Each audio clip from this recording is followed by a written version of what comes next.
Nau mai, hoki mai ki other fault. E mihi nei, ko Duncan Greive talking wa.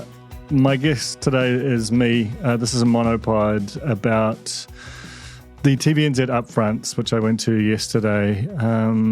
This is an event that I mean, basically this time of year is really interesting for the TV industry more broadly. There's a lot goes on. You have Sparta's conference, which is, I think, happening next week.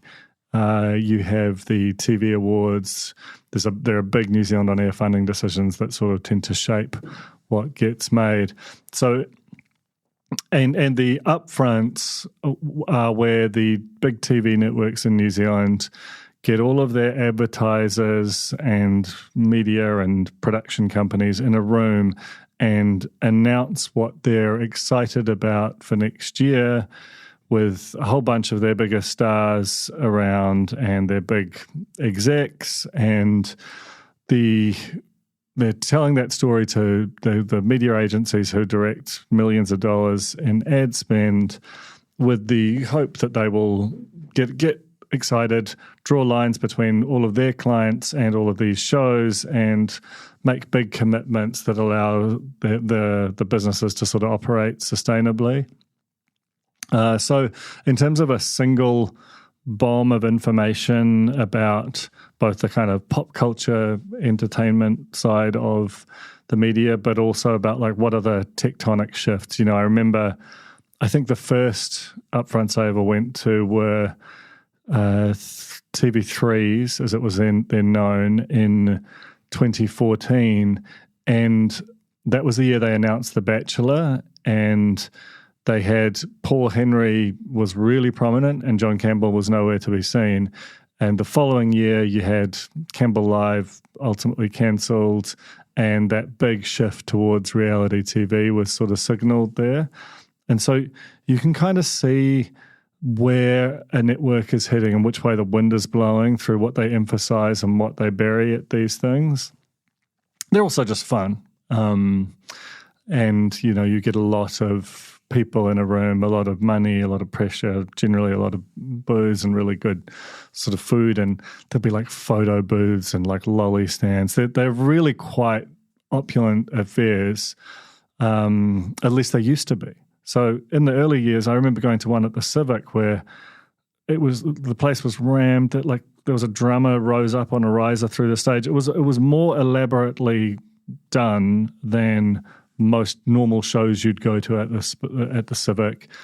Easy, big chunky, well north of six-figure budget spent on these things, which you can understand because you're trying to get people to part with a lot of money. And you can sort of feel that in the venues. The Civic, obviously, been to them at the Cloud, the ASB Theatre. Spark Arena was TVNZ's last year. There was 3 had one at the Northern Club once. They're really trying to tell you a story about how everything's going up and to the right, and you want to get in on this is the vibe. It's massive for all the executives involved. Yesterday's was hosted by John Campbell and Melissa Stokes. They had, Scotty Morrison and Scotty Stevenson and some people who weren't called Scotty involved as well. But it's easy for them. They're naturally charismatic. They're used to doing these set pieces. But for the execs, Brett McAnulty, who's the current acting CEO of TVNZ, Nivak Rogers, who actually has done a lot of on-camera stuff, but she's the acting head of content. Jodie O'Donnell, who's the head of commercial with TVNZ. For them, they have to go out and really sell this thing in a sort of a Steve Jobsian way. And that might not be their natural, mode, but you just got to do it because it's the upfronts. So a couple of things which really stand out about this year's editions. The first is that right now I'd love to be talking about what Three's upfronts were like and contrasting them with TVNZ's, because you can typically really feel the difference between the networks and where they're heading, and the sort of the personalities of them come out at times like this. Three is not having an upfronts this year. Like, upfronts are on some level, they're for the trade. I've written about them, but they're typically not written about. I find them interesting. A lot of people wouldn't, but I've just listed off why. But they really do matter. You're getting clients in a room, you're getting them excited. You've been historically spending a shitload of money on them. To just not do them is a massive signal that things are really tight over there at 3.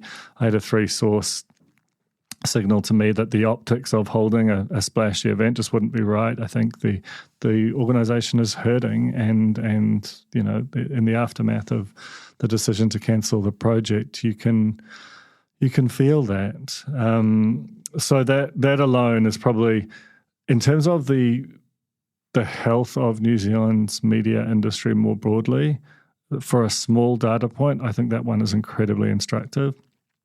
So TVNZ is having one, but where was it? It was at TVNZ. And because of that, TVNZ is a pretty amazing venue. I think it might be Warren and Marnie. It was rumoured that it was meant to be a mall, but either way, it got a great refit a few years ago. It's got this big high atrium in the middle, and it's a beautiful space, but it's limited in size. So they had to do 3 upfronts effectively. I think the first roughly targeted media, the second the production community, and the third the big spending media people, and that probably means that's when you get the top shelf out, whereas the media were making do with croissants and mimosas. I'm grateful to them. I had one of each, lovely. But the point is that this is just a really pared back affair. It's deliberately so. You just can't be at a time when you're making people redundant, or no one's getting pay rises. You can't then also be splashing it around, even if that's actually the most logical thing to do to try and get more cash out of advertisers. And that was touched on by Jody, the head of commercial at TVNZ, who did describe, normally media is just the last thing they will ever mention is how they're really doing. Right now, no one can pretend. She described it as a tough year. Brett McNulty did the same. John Campbell, who's really good at this stuff. You almost wouldn't necessarily expect him to be, but he is a consummate pro at these type of events. He brought out a can of Sprite that he'd picked up from the vending machine as a sort of a way of, he was just did a little bit about it in terms of that's the kind of where TVNZ's at right now. So you do learn a lot about the organisation, where it's headed. This one started with a really sustained and really meaningful haka pōwhiri, which was from Western Springs College. Navak Rogers and Scotty Morrison's kids were part of it. The thing didn't feel. Sometimes you go and that type of set piece, it feels like people are just waiting around for it to be done, or the organizer is doing it because you have to do it nowadays. It's not like that at TVNZ. TVNZ really has, it has a marae on site. It really does embrace its Māoritanga, its Aotearoatanga is very deeply felt within it. That it'll be interesting. They talked about being a treaty-centric organisation. We've got a new government coming in which is litigating the treaty. How long will it be able to sustain that position? Typically TVNZ's been very responsive to changes in government. I thought the most stark illustration of that was that with a month after the 2017 election, Mike Hosking was no longer the host of 7 Sharp, and John Campbell had been hired. They're very adept at knowing who their owners are and knowing how to read the room, I guess. So hopefully TVNZ can sustain this kind of beautiful journey it's on. Be interesting to see what influence, if any, the new government does have on that. So I'm going to pick through a few just sort of quick notes off the back of it. The first is a bit of a critique. TVNZ is, one of the things that it unveiled was Te Pairangi, the horizon, which is their sort of strategy to become a digital-first company or organisation. I think in general they're doing pretty well at that. TVNZ Plus is, probably the best digital property in terms of both the quality of what it serves and the commercial justification for it. But they also, they're really all in on just that. There was no mention of Renews. Now, I'm biased here. My good friend and former colleague Simon Day leads Renews. I was just expecting him to be part of it. They had an amazing year at the Voyagers. That is a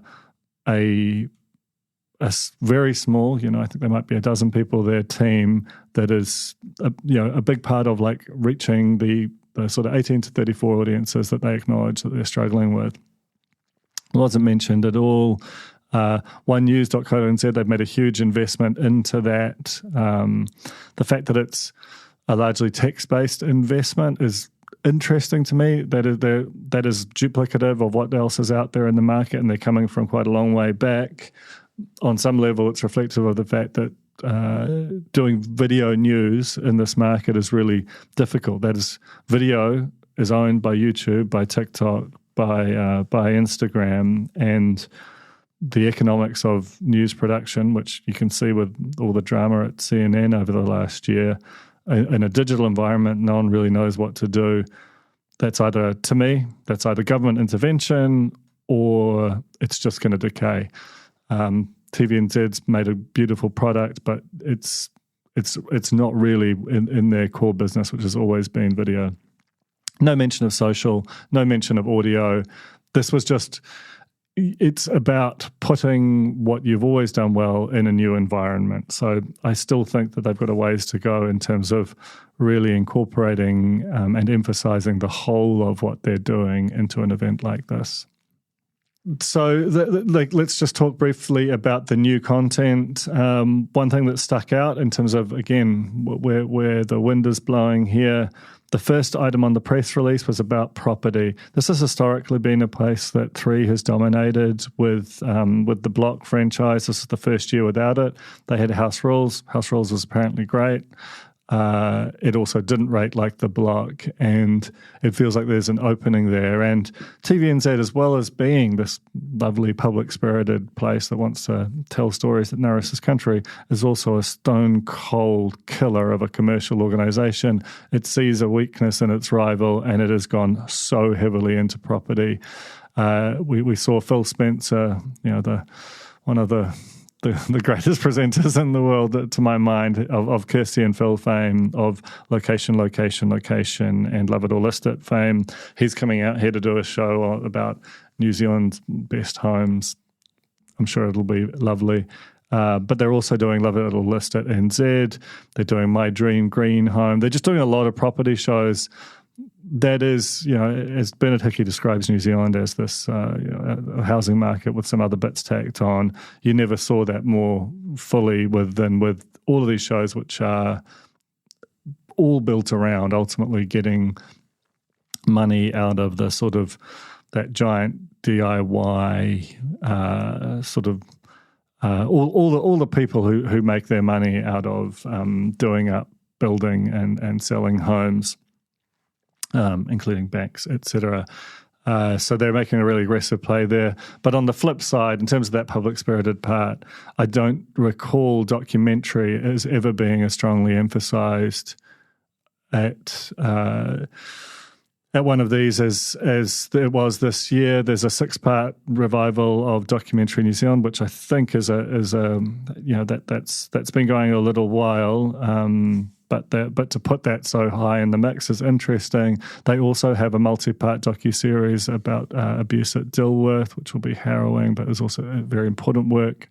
And a series called The Hospital, fronted by or following Emma Waipehana, a Spinoff contributor, fantastic writer and journalist who is also a junior doctor in Middlemore Hospital. There's just more of that in the air than there has been historically. And one more new show I just want to highlight. James Musterpick was the only kind of non-core TVNZ staffer on stage. He's got a show called, and I think this is the best title of the year, it's called James Musterpick, A New Man for His Mum.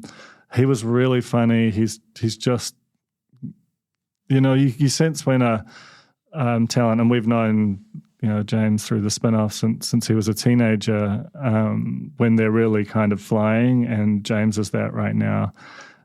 So looking forward to that show. They showed a clip from it. It looked very, very funny. Features an interview with Art Green where James is they're both in the bath together, and he makes his mum get into the shower. I'm not explaining that very well. It looked really, really funny. There's a lot of returning shows. There wasn't as much international as there typically is. Obviously, in the aftermath of the strikes, they're still figuring out how that's going to sit. There's a long section of commercial stuff there. Sometimes when you're watching this, you're very aware that you're not the audience. The audience is the advertising industry. They had this big thing about Black Sand, which is TVNZ's very good sort of integrations and production division. But 90% of media wouldn't even know that exists.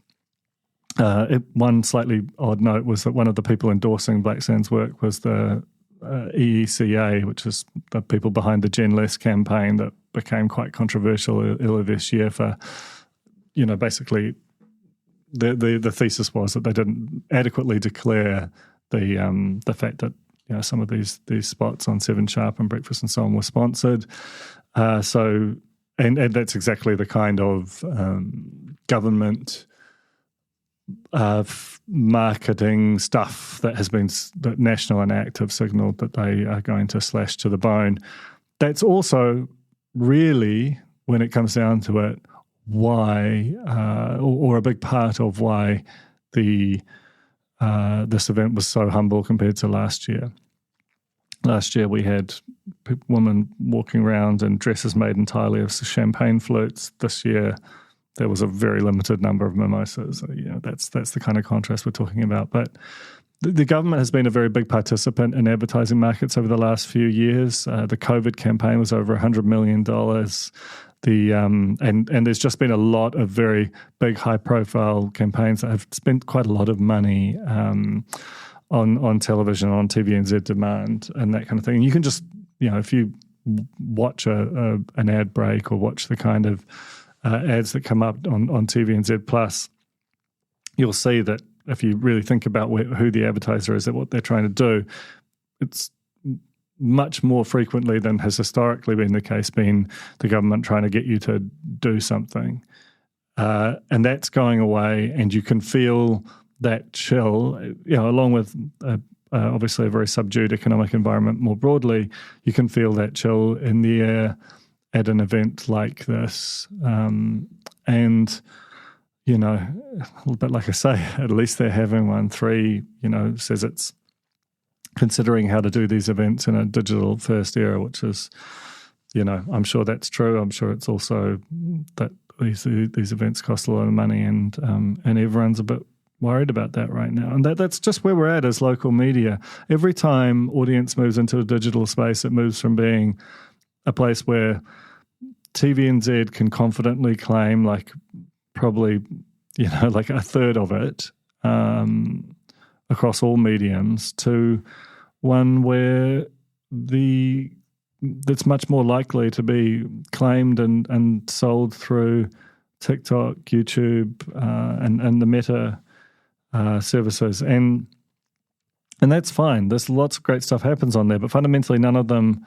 create content themselves. So all of the world that does make content in a professional context, with people who turn up and make it for their job, they're threatened by that. And I don't think there's anyone who who works at any of these organizations at any senior level who wouldn't, in their quiet moments, concede that they're not confident about where this is going. media used to grow, our local media used to grow with GDP. It used to be a very frothy, fun, dynamic, profitable sector. There is no part of it that is signalling that now. There are good things happening. NZME shares jumped 8% yesterday after it talked through its digital strategy, which I honestly think is a very good one. And, there will be media on the other side of this, but I think there's going to be blood in the water over the next year or two. And, that will be something that we have to process as a country. There's a real move of audience to those platforms, but also I sometimes think it even outpaces where the audience has gone. There's the thesis that no one watches TV or that all young people are on TikTok. I mean, that might even be true. But they become so powerful that they can sometimes actually outpace reality. And when they do that, they invariably make the products worse. Like there are just, you're starting to see and really feel the cuts in these bigger media businesses, and as a result, you're just the product gets worse, and when the product gets worse, it's easier just to go somewhere else, and whether that's like an international version of the thing, like a Netflix or a Guardian, or just a whole new paradigm in terms of the user-generated content platforms. It affects our local media. Maybe that's fine. Maybe that's just natural selection. I don't think it is, and I don't think we're thinking hard enough about what the flow and impacts are. But if you're listening to this podcast, and if you have made it through this far, then that won't be news to you. So that's my wrap on the showcase season, as truncated as it was this year.